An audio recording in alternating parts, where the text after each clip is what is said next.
Okay, today we are beginning Unit 13, our final unit in coordinate algebra. We're going to begin this unit with a review of something you should have already seen called the Pythagorean Theorem. Okay, so we're going to do a little bit of review first. Okay, if we have a right triangle, a three-sided figure that contains a right angle. Okay, the two sides that make up the right angle are going to be called the legs, okay? And we're going to give one of them the letter A, one of them the letter B. It does not matter which one you choose, okay? All right, and then there's going to be the one remaining side that is across from that right angle, not one of the sides that makes up the right angle. That longer side across from the right angle is called the hypotenuse, and we assign it the letter C. Okay, so the Pythagorean theorem states that if you square one leg and add it to the square of the other leg, it will always equal the hypotenuse squared, or in other words, a squared plus b squared equals c squared. Okay, now let's review one more thing before we get started working on some examples. Okay, if you had to solve this equation, x squared equals 9, ultimately our goal is to get x by itself so that when we're done, we can say, okay, this is something you could plug in for x to make this true.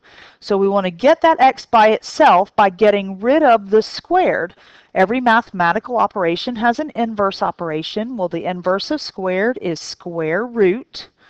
On the left side, the square and the square root are going to undo each other, and that will just leave us with the x that we wanted.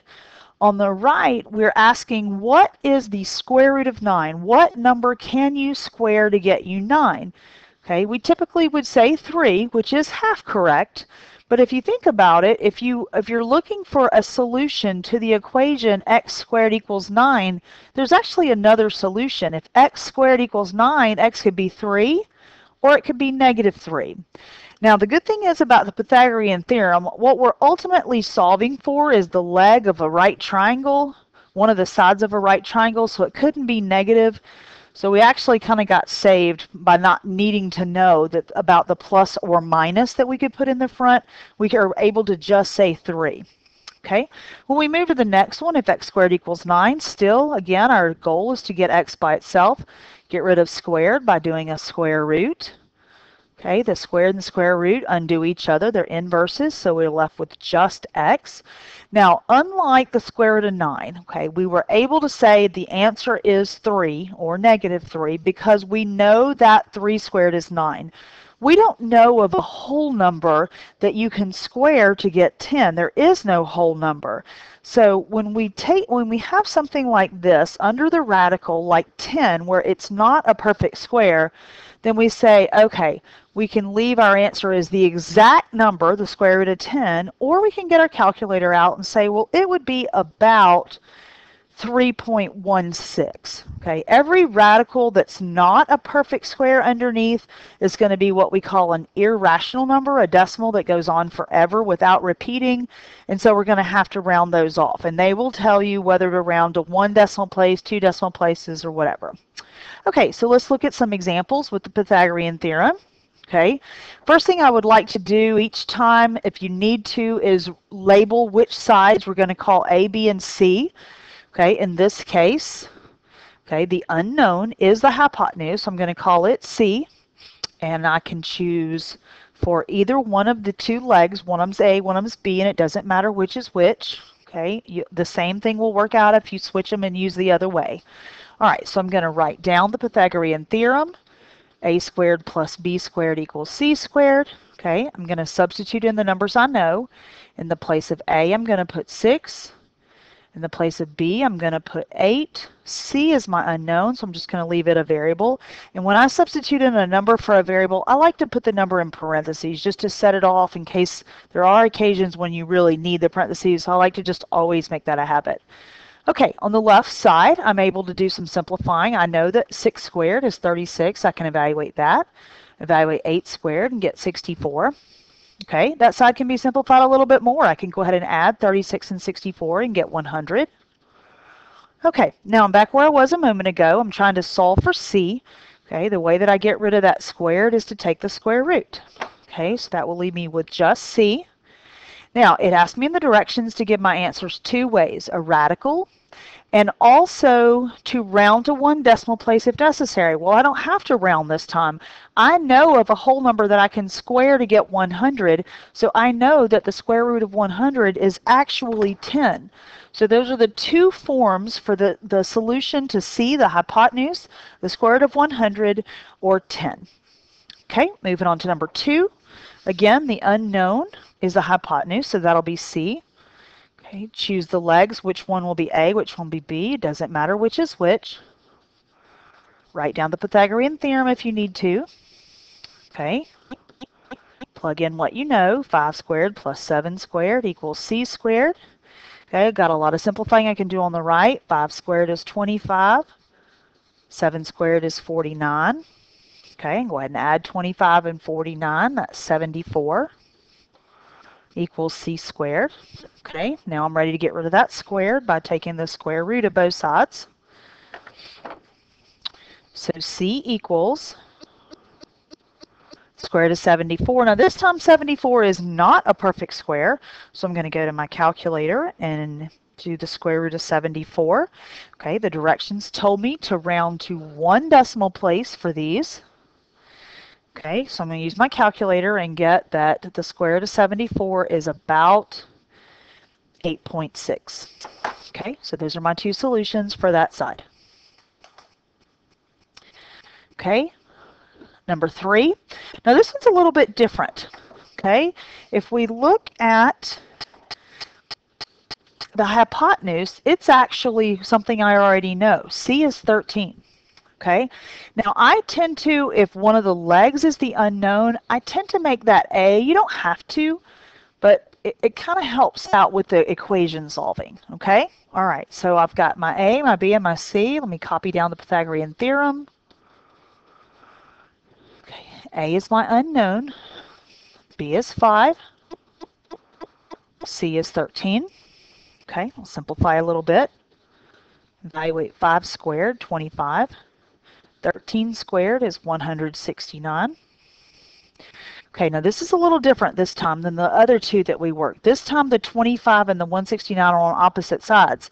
And we know that ultimately my goal is to get that A by itself. So before I worry about taking a square root, I need to get rid of that plus 25 by subtracting 25 from both sides of the equation. The subtraction property of equality says I can subtract any number from both sides.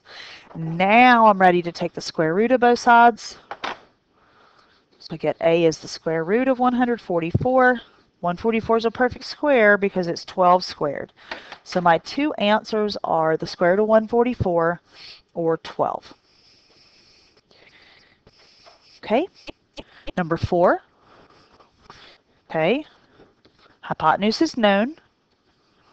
I like to make my unknown A. You don't have to. You can make it B. Most people tend to do a little better if they make the unknown the A. So A squared plus B squared equals C squared. A squared plus 4 squared equals 10 squared. A squared plus 16 equals 100. Subtract 16 from both sides. A squared equals 84. Now we can take the square root of both sides.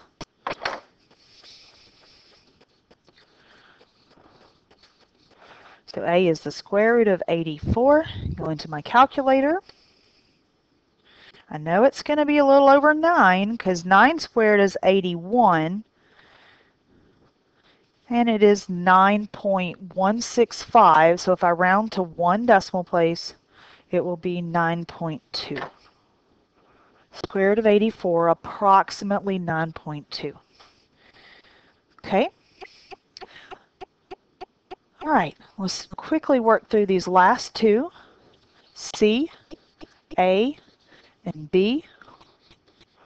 As you go through this, you should be able to get a little quicker and maybe even be able to skip some steps as you go. A squared plus 7 squared equals 12 squared. A squared plus 49 equals 144. Subtract 49 from both sides. A squared equals 95. Take the square root. A is the square root of 95. Okay. Again, it's a good idea to predict about how big you think your decimal should be. Since 95 is a little under 100, my answer should be a little under 10. Okay, using my calculator, I got 9.7, which is in fact a little bit under 10. Square root of 95, about 9.7. And finally, okay, hypotenuses are unknown this time. So a squared plus b squared equals c squared. 6 squared plus 11 squared equals c squared. 36 plus 121 equals c squared. Both constants are on the same side, so we can go ahead and add those together. And then take the square root of both sides.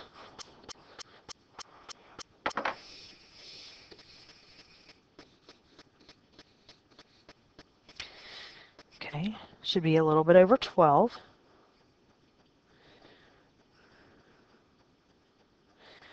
12.5.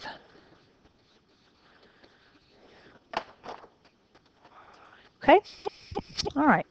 Now we're going to use this in the coordinate plane. Okay, we're going to plot the points, we're going to draw the lines to form a right triangle, and we're going to use the points at the end of the hypotenuse. Okay, now the beautiful thing about counting in the coordinate plane, if it's horizontal or vertical, you can just count the blocks, and that's what we're going to be able to do here with these. Okay, so for example, okay, if I wanted to know the distance between the points 2, 4, and -2, 1. I want to know the straight line distance between these 2 points. Okay, so what we're going to do is draw some horizontal and vertical lines to complete a right triangle. All right, we're going to count on the bottom. Along the bottom, we have 1, 2, 3, 4 blocks. Okay, on the side, we have 1, 2, 3 blocks. Okay, so if I let this be C, A, and B, A squared plus B squared equals C squared. 4 squared plus 3 squared equals C squared. 16 plus 9 equals C squared. Same side, add them together. Take the square root of both sides. C equals the square root of 25, which is exactly 5. Okay, all right. And you need to ask your teacher about Pythagorean triples, because that 3, 4, 5 is significant. Okay, find the distance between these 2 points, -4, 5, and 3, 2. Okay, we want to find the straight line distance between these 2 points. Okay, we're going to make this so that that segment there becomes the hypotenuse of a right triangle. Okay, counting along the blocks, 1, 2, 3, 4, 5, 6. Nope, 7, sorry. Okay, and then the side, 3. Okay, and then we can do the Pythagorean theorem, a squared plus b squared equals c squared, because that segment that we're looking for became the hypotenuse, and the other 2 will always be the legs. 3 squared plus 7 squared equals c squared. 9 plus 49 equals c squared. So 58 equals c squared. And then if we take the square root of both sides, we'll get the radical square root of 58. Calculator will give you that is about 7.6. Okay, one more. All right. Calculate the distance between -3, -4, and 5, 3, and then tell the area and perimeter of the triangle. Okay. All right, we have -3, -4, and 5, 3.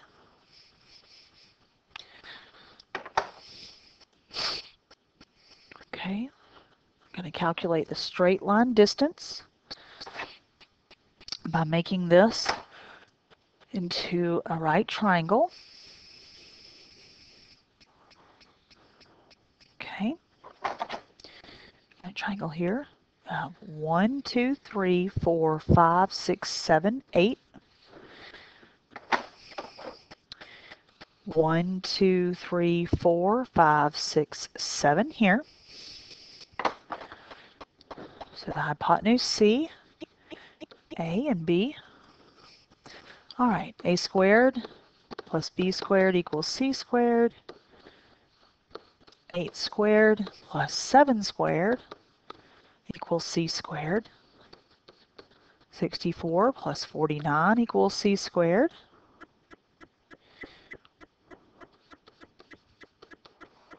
113 equals C squared. Take the square root, and that will give us that side, that hypotenuse, is the square root of 113, or about 10.6. Let me label that. I now know that C is the square root of 113, or approximately 10.6. Okay, so think, how do we find the perimeter of any polygon? Well, we just add the sides together. Well, I had 8 and 7 that I could find by counting, and then I have this other one, square root of 113, or about 10.6. So if we leave it as an exact answer, it would be 15. That's the 8 plus 7, plus that radical, square root of 113. Or if I could use a decimal approximate, I can just add the 8 and the 7 and the approximately 10.6 and get approximately 25.6. All right, finally, the area. Okay, just as a reminder, the area formula for a triangle is 1/2 times base times height. Okay, the base of this triangle is here. This 8 is the base. The height of the triangle then is this 7. So if I do 1/2 times 8 times 7, okay, multiply any two of those together, and then I'll multiply that by the third one, and we'll end up with an area of 28 square units. Okay, that's it for today's introduction. Tomorrow we're going to continue a little bit more with Pythagorean theorem.